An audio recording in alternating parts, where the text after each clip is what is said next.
Hello दोस्तों, मेरा नाम है करण और आप सुन रहे हैं स्टोरी क्राइम की। उम्मीद करता हूं आप सभी अच्छे होंगे। आज की जो सच्ची घटना है वो है गुलनाज और करण की, जिनकी मर्डर मिस्ट्री ने पूरे इलाके को हिलाकर रख दिया। ये घटना कुछ इस तरह से हुई कि जिसने इसे सुना उसकी रूह तक कांप उठी। 14 अक्टूबर 2023 को मुंबई के गोवंडी पुलिस स्टेशन एरिया के कुछ दूर पर एक जंगल है। इसी जंगल में दोपहर को जब कुछ बच्चे पास में बने कुएं में नहाने पहुंचे। ये कुआं इलाके में बदनाम था और लोग यहां कम ही आते थे। बच्चे ठंडे पानी में खेलते हुए नहा रहे थे, तभी एक बच्चे का पैर अचानक किसी कठोर चीज से टकरा गया। उसने नजदीक जाकर देखा तो वो किसी आदमी की कटी हुई मुंडी थी। ये देख सारे बच्चे डर गए और घबराकर कुएं से तुरंत बाहर आ गए। उन्होंने गांव के लोगों को बताया और फिर मामले की जानकारी पुलिस को दी गई। कुछ ही देर में पुलिस घटनास्थल पर पहुंच गई। पुलिस ने उस मुंडी को कुएं से बाहर निकाला और आसपास की जगह का मुआयना शुरू कर दिया। कुछ दूर जाने पर जंगल में एक सिर कटी लाश मिली। पुलिस ने मुंडी और सिर कटी एक साथ रखा और जांच शुरू की। मृत व्यक्ति की उम्र 20 से 22 वर्ष के बीच थी। उसकी बेरहमी से हत्या कर दी गई थी। मुंबई पुलिस के जोन 6 के डीसीपी हेमराज राजपूत ने मामले की जांच के लिए 10 टीमें बनाईं। इस दौरान पुलिस को कुएं से थोड़ी दूरी पर शराब की कुछ खाली बोतलें और एक छोटा सा बैग मिला। बैग को खोलने पर एक कागज की पर्ची मिली जिस पर एक मोबाइल नंबर लिखा हुआ था। यह पर्ची पुलिस के लिए पहला बड़ा सुराग थी। पुलिस ने तुरंत उस नंबर पर कॉल किया, लेकिन किसी ने फोन नहीं उठाया। इसके बाद पुलिस ने उस नंबर की कॉल डिटेल्स निकालने का फैसला किया। कॉल रिकॉर्ड्स की जांच करने पर पता चला कि आखिरी बार इस नंबर पर उत्तर प्रदेश के रहने वाले एक व्यक्ति ने बात की थी। पुलिस ने तुरंत उस व्यक्ति का पता लगाया और उसे पूछताछ के लिए बुलाया। पूछताछ के दौरान उसने बताया कि यह लाश 22 साल के करण रमेश चंद्र की है और यह भी पता चला कि करण रमेश उत्तर प्रदेश का मूल निवासी था। अब लाश की पहचान हो चुकी थी और पुलिस के सामने सबसे बड़ी चुनौती उसके कातिल को तलाशने की थी। जैसे जैसे पुलिस मामले की तह तक जाने लगी, उन्हें पता चला कि 22 साल का करण हाल ही में अपनी पत्नी गुलनाज खान के साथ मुंबई आया था। करण और गुलनाज उत्तर प्रदेश के बांदा जिले के रहने वाले थे।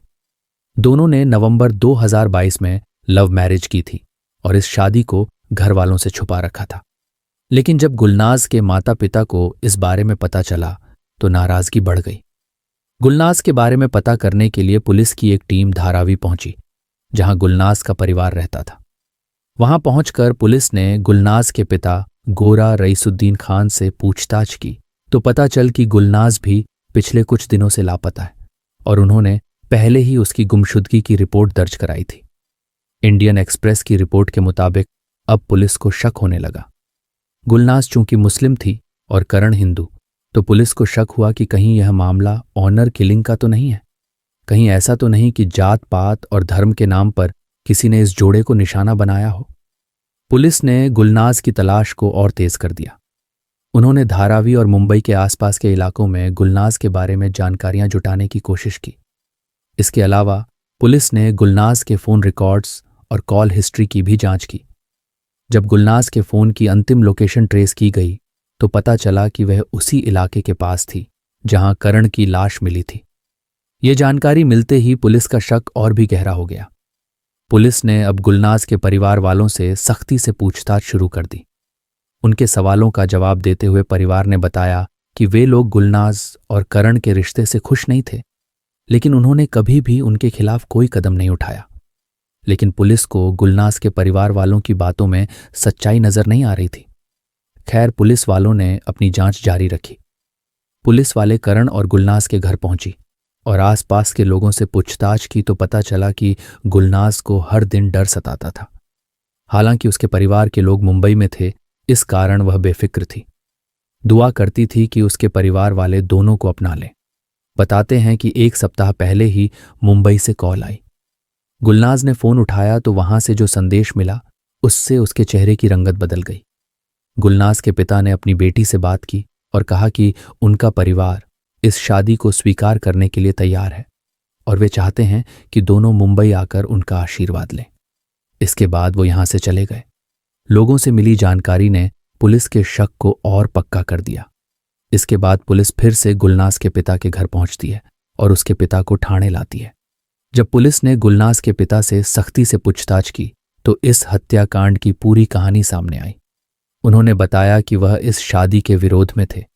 उसके बावजूद दोनों ने विवाह किया। यह खबर रिश्तेदारों में पता चलने के बाद से वह शर्मिंदगी महसूस करते थे। इसी वजह से उन्होंने दोनों की हत्या करने की साजिश रची और इस साजिश में गुलनाज के पिता 55 साल के गोरा रईसुद्दीन खान और उनका बेटा सलमान गोरा खान, जिसकी उम्र 22 साल थी, और उसके 2 दोस्त मोहम्मद कैफ और नौशाद खान के साथ साथ 3 नाबालिग दोस्त शामिल हुए। इसके बाद करण और गुलनाज को घर आने के लिए बुलाया गया। वही करण और गुलनाज खुश होकर मुंबई पहुंच गए। उन्हें इस बात का अंदाजा नहीं था कि उनके साथ क्या होने वाला है। जिस रात वे मुंबई पहुंचे उसी रात गुलनाज के पिता, भाई और 3 अन्य लोग उन्हें जबरदस्ती गाड़ी में बिठाकर गोवंडी ले गए। वहां पहुंचते ही उन्होंने करण पर चाकू से कई वार किए, जिससे करण की जान चली गई। इसके बाद वे उसकी मुंडी को एक सुनसान कुएं में फेंक आए और उसके बॉडी को जंगल में फेंक दिया। उनका मानना था कि कुएं में मुंडी फेंकने से किसी को पता नहीं चलेगा और वे बच निकलेंगे। इसके बाद पुलिस ने गुलनाज के बारे में पूछा कि वो कहाँ है। दोस्तों, गुलनाज की कहानी और भी दर्दनाक थी। पुलिस ने गुलनाज के पिता से पूछताछ की, जिसमें उन्होंने यह कबूल किया कि गुलनाज की भी हत्या कर दी गई थी। गुलनाज को उसके पिता, भाई ने रस्सी से गला दबाकर मौत के घाट उतार दिया और उसके शव को नवी मुंबई में फेंक दिया गया। गुलनाज को उसके ही परिवार ने सिर्फ इसलिए मौत के घाट उतार दिया क्योंकि उसने किसी दूसरे धर्म के लड़के से शादी की थी। मृतक गुलनाज के शव को नवी मुंबई में एक सुनसान जगह से बरामद किया गया है। पुलिस का कहना है कि अब तक गोरा रईसुद्दीन खान, उसके बेटे सलमान गोरा खान और इसके दोस्त मोहम्मद कैफ, नौशाद खान को गिरफ्तार किया गया है। इसके साथ ही हत्या में शामिल 3 नाबालिगों को भी हिरासत में लिया गया है। इस कहानी ने समाज में धर्म और जाति की दीवारों के नाम पर होने वाले अपराधों की भयानक सच्चाई को उजागर कर दिया। इस मर्डर मिस्ट्री ने न केवल पुलिस को बल्कि पूरे समाज को भी झकझोर कर रख दिया। दोस्तों, आपका इस केस के बारे में क्या राय है, हमें कमेंट बॉक्स में ज़रूर बताएं। और ऐसी ही सच्ची घटना की कहानी सुनने के लिए चैनल को लाइक, सब्सक्राइब करना न भूलें। मैं मिलता हूं आपसे अगली कहानी में। जब तक के लिए आप अपना और अपनों का ख्याल रखें। धन्यवाद।